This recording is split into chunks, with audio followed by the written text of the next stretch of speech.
Hello, and welcome to our Top of Mind podcast. In this program, we will sit down with a higher education technology thought leader and discuss the innovative projects they are working on now and into the future.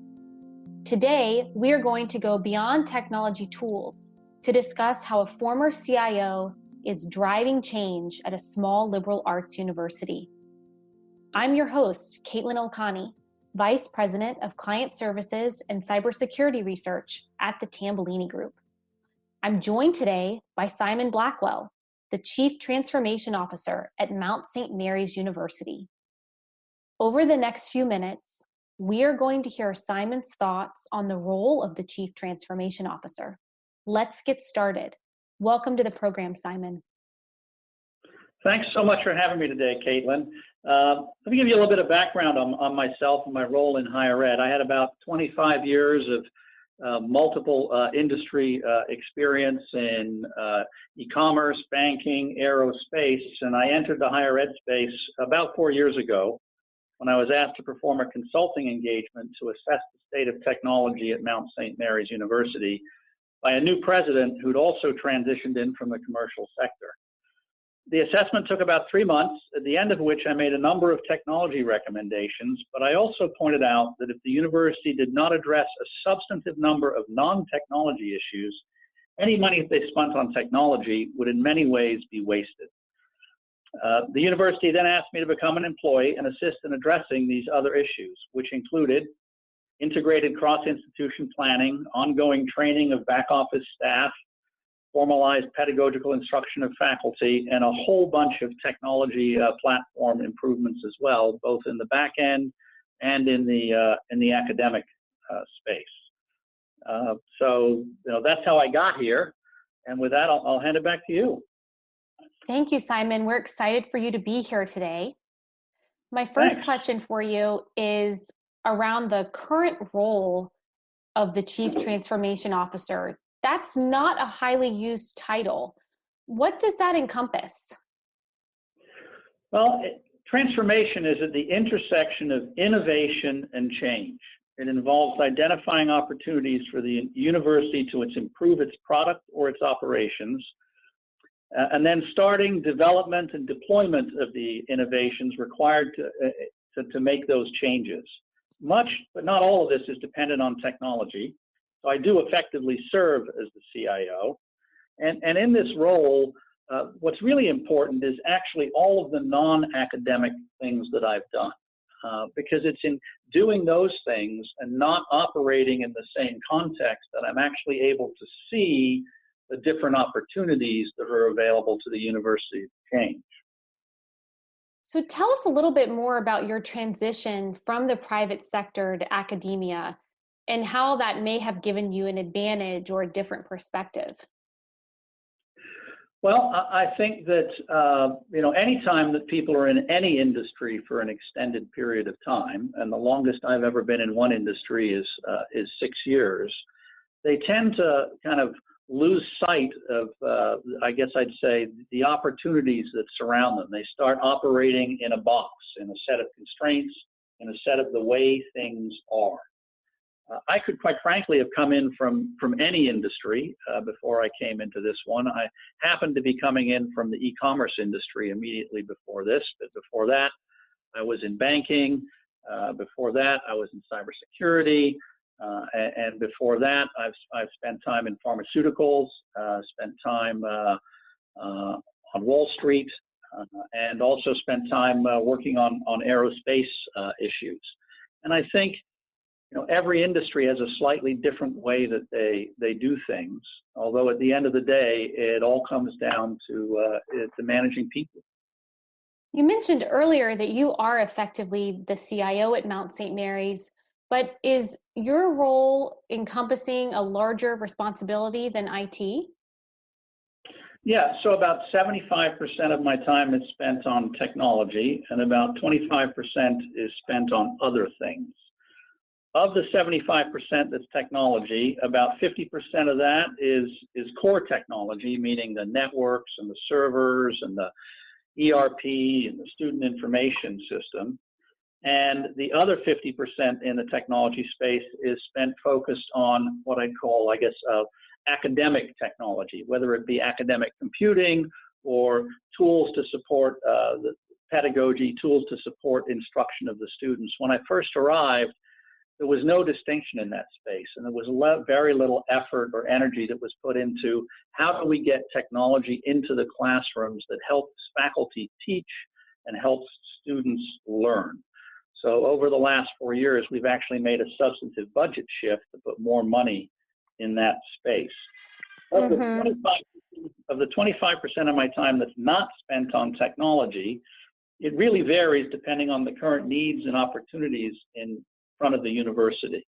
So during my tenure here, I led the effort to outsource student health care to a local hospital, leveraging experience I had in the commercial sector in outsourcing and focusing on what's the core business that we're doing and getting rid of those things that that's not part of our core, that don't provide a strategic advantage. This allowed us to double the hours of our available healthcare practitioner without increasing any costs, while also improving the quality of care to the students by having a broader set of provider skills. Wow. As a result of the hospital is now actually working towards the construction of an urgent care and primary care facility with radiology and lab services on our campus that will also be open to the local community. So we live in a fairly rural area. The hospital could not justify building a healthcare clinic up in this area because the draw is only about 25,000 people, not 50,000 people. We got together with them after we developed this relationship to provide healthcare to the students, and we said, look, we have 400,000 visitors a year that come to our campus for athletic events, for visiting what's called the Grotto, which is a religious shrine on campus. We have another 50,000 people that visit another religious shrine right next to campus. We have 200 to 300 students a week that come to the Federal Emergency Management Center next to campus. And you're not taking into account any of those people in your demographics. On top of that, 1/4 of our students are Division I athletes, and they're more prone to injury and need more help. So perhaps you could justify a clinic. And they said, well, maybe, no, we still can't do it. And we said, well, what if we lease you the land at a really low cost? Because we own a lot of land. And that made the shift. And so now they're doing, that work as well. They're going to be building a clinic here. I've also done the business modeling and the negotiations for setting up dual enrollment programs with private high schools, establishing a master's in education program with a 14,000 employee school district. And currently, I'm working on a split classroom, split campus initiative with an international university so that we can export the things that we do to South America and other areas. Wow, that sounds great. It seems like you are doing a lot of very transformational work. I'd say it's transformational, but it's exciting too. I mean, it's easy to be engaged when you get to do exciting things. I mean, to be honest, part of the pleasure and the grace that I get with my job is part of the art of transforming is identifying opportunities and then figuring out which ones you can get traction on and which ones you can move forward.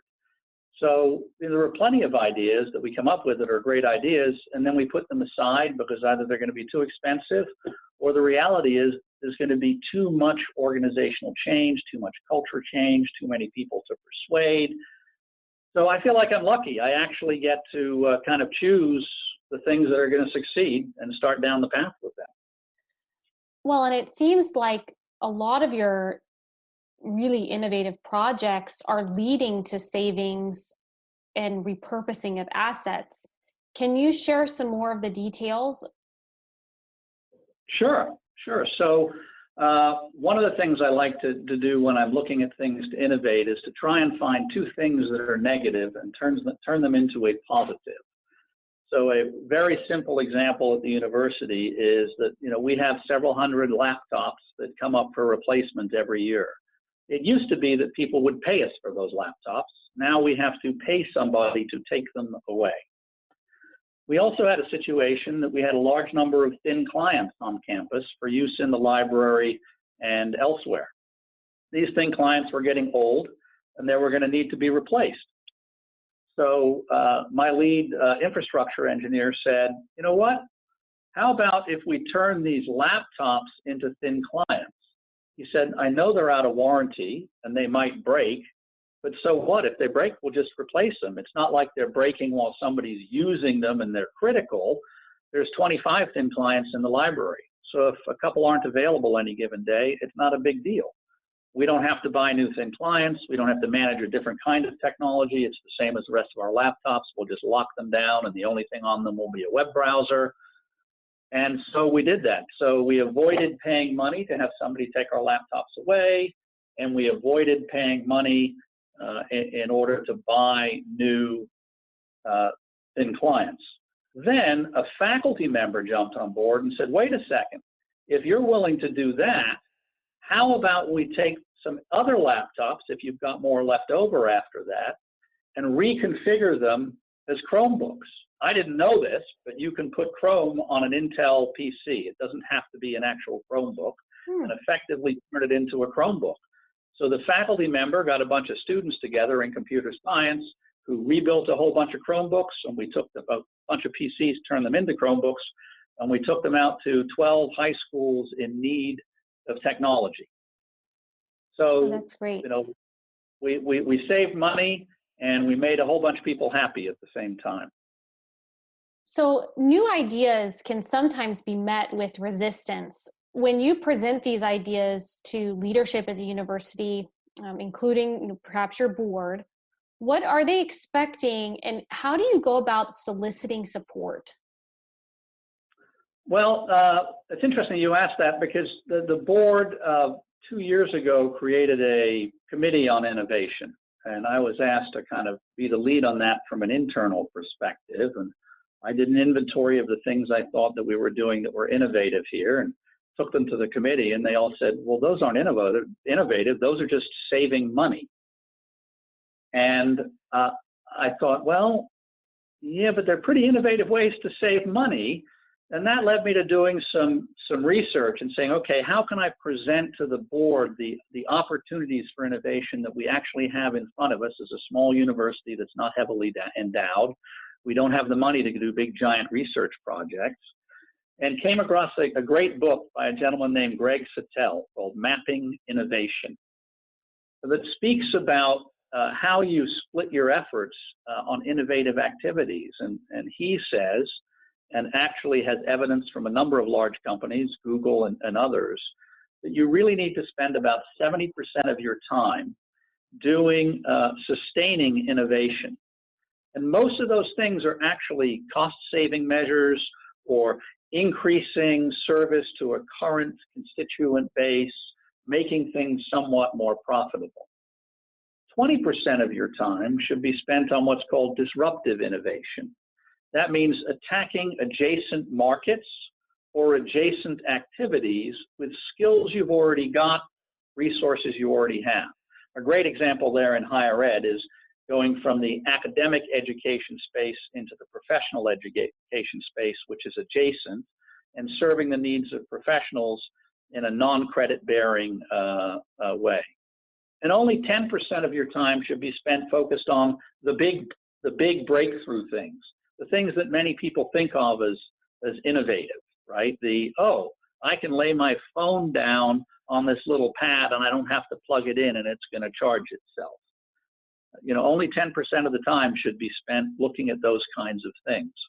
And the great thing about spending 70% of your time on the sustaining innovations is the entire culture gets to feel like they're engaged in innovation, which starts creating momentum for the organization. And the money that you save, you can invest in doing the 20% or the 10%. So what I found was after educating the board on this, they made a very quick shift. They got it. Then I was asked to make a presentation to the cabinet, then to all of the deans, and then to all of the staff of the university. And then I've actually been asked to speak at a couple of conferences on this topic. So it's really, as I said, it's that intersection of innovation and change management that creates transformation. Simon, how do you determine which activities to focus on as part of this sustaining innovation? Well, I mentioned some of that beforehand. It's really about looking for those places where there is an opportunity to save money, there's an opportunity to do something different, and assessing the cultural readiness of the organization to do it. Because those kinds of innovations in their nature aren't supposed to cost much. There is one area, I call it the black hole, and Greg Sutell's book doesn't speak about this. There's this area, and almost every industry has it. It's that area where you have a whole bunch of people who are really, really, really good at doing something. But that something is for a market that doesn't want it anymore, or a group of people that don't exist anymore. That area is the hardest thing to change. You've got to figure out how to reallocate those resources and have them do something different. And although that's the place where there's the biggest cost saving, the biggest sustaining innovation return, it's also the area that's hardest to change. In higher ed, classically, this has to do, of course, with tenure and programs that have changed.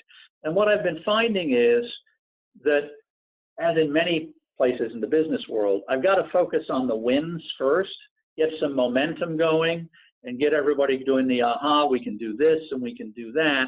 And instead of saying, stop doing this thing, focus on the positive conversation. Look, here's these other things that you could be doing that could be bringing in more students, more revenue, could be having you as a faculty member learn more, because most faculty members, are learners, and get engaged, and have the shift be, at least at the beginning, kind of a gradual thing, rather than, hey, we simply have to stop teaching this program. Because what happens when you do that is not only are you not going to accomplish that because you get too many people offended about it, now people are just out to have you not do anything because they don't like you. Right. It's interesting that you mentioned that. My personal area of research is in cybersecurity, and time again, I come across a lot of pushback from the faculty around trying to institute more cybersecurity measures. And so I see that a lot from this conversation of security versus usability or accessibility, Right. And how do you manage that? It's pretty interesting thinking about it from a transformation perspective, and how do you focus on the wins? Because I think you're right, these conversations come up in a lot of different ways across campus. Right. And the way that I typically do that one, and I guess it's in some ways it's not fair, but it at least the person isn't in the room being hurt, is deflected off to compliance things. Look, we've got these FERPA regulations, we've got these HIPAA regulations, and if we violate those things, our accrediting bodies are not going to be happy with us. And if we get in the press about those things, well, it's not going to be good for our student retention. And I'd say, for the most part, that kind of conversation has been working with the full-time staff of the university. We're still a bit challenged on the adjunct side of things. My cybersecurity person actually came up with I think it's a great idea. We're going to test it out last week, of having a phishing attack award. So we've got really good at stopping phishing attacks over the last couple of years, but they still get through occasionally. So he's going to get one of these singing basses. You've probably seen them. And then whoever is the first person to report the phishing attack to our technology support center when a phishing attack comes in is going to get to have the singing bass until the next phishing attack. So that's very creative. Very creative. Well, if you were to give some advice to other institutions that are wanting to incorporate more innovation into their work, What would you recommend that they do first? Well, it's hard, but not impossible to drive innovation in an organization that doesn't introduce new influences from the outside of the university and outside of the industry. Because it's often the inquiry into the how and why by an outsider that doesn't really understand what you're doing and why you're doing it that reveals the areas of highest opportunity. That being said, innovation also requires diversity in the largest sense of the word. You've got to build a group of people, and it doesn't have to be giant, but you've got to have varying race, varying spiritual focus, sexual or gender orientation, cultural background, age, organizational role, all of those kinds of things in the mix in order to be best positioned to support innovation. To try and create an innovation committee that's kind of off to the side, filled with the smart people or those you've already identified as creative, rarely succeeds. And to build a committee that's more than 8 to 10 people will probably get bogged down and make little progress just because it'll all be spent in doing communicating rather than action. And sometimes, institutional governance gets in the way. One of our faculty members actually came up with this term. He said, let's call this thing a task force, not a committee, right? Because committee means governance. Task force means we've got a task to do. And when the task is done, we'll move on. So the other thing too is to rotate people through. So rather than having the innovation committee, it's people come up with ideas and then we tackle this innovation or tackle that innovation or tackle that other innovation. And people move, kind of rotate in and out of the activities. I've also found it's vital for the institution to come to a common understanding of innovation. Perhaps this would be the first thing, to get people to have a common understanding of innovation and transformation by providing a framework for conversation and a framework for prioritization. I happen to like Greg Satel's mapping innovation framework, and I really love Tim Collins' Good to Great book. But what I'm talking about here is not being able to define it in one sentence. I've actually found that counterproductive. People start arguing about words, right? Rather, to have everybody have a common sense of it, so that when they see something that's innovative or they hear something about something that might be innovative, they can say, yeah, that's innovative, or it's not. Given that there's a team in place and there's a common understanding, and hopefully you've got some kind of outside resource, then kind of start an inventory of, and the inventory isn't an inventory of things that are innovative, it's an inventory of what skills and resources do we have that we might be underutilizing that we could potentially utilize in another way. And Greg Satel speaks about markets. I speak about activities, because sometimes when you speak about markets, people think about, oh, it's just the external world, and then you lose sight of the internal. An inventory of what are all the activities that we're doing? What are the activities that people are passionate about? What are the activities that we've got to do, but they're drudgerous for everybody? What are the activities that people don't think we should be doing? To have those two lists of things. And then put those into the framework that Tim Collins provides in Good to Great. Find the intersection of the things that drive your resource engine, that you're really good at, and that people are passionate about. Find the intersection of those, and those are the areas to try and work on and move forward. Simon, thank you so much for your thoughts today. This has been a great conversation. I've really learned a lot from you.